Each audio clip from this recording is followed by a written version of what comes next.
Umanaw na si dating Chief Justice Renato Corona dahil sa cardiac arrest. Bagamat siya ang unang punong maestrado na na-impeach at na-dismiss, maalala rin siyang sa kasaysayan na nagdesisyon para sa mga magsasaka. Saksi si Isay Reyes.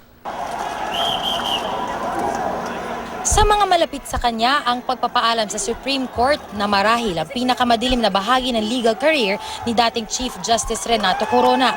Karerang nagsimula nang matapos niya ang abogasya sa Ateneo Law School noong 1974. Lalo yan umalagwa nang maging Presidential Chief of Staff, spokesman at acting secretary ni dating Pangulong Gloria Macapagal Arroyo.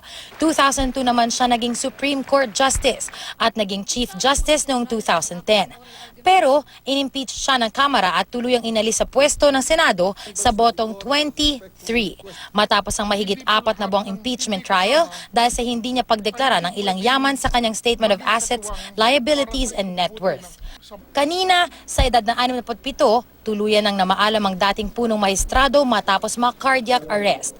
Nagbigay pugay ang Korte Suprema at nagpahatid din ng pakikiramay ang palasyo. Naitalaman siya sa kasaysayan bilang unang Chief Justice na na-impeach at na-dismiss.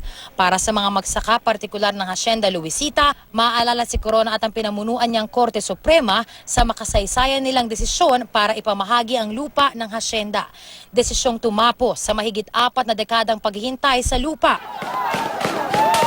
kung saan literal na pawis, luha at dugo ang kanilang ipinuhunan. Tatatak sa kanila ang paninindigan noon ni Corona para sa anyay nararapat at patas, social justice na anyay pinrotektahan ng ating saligang batas.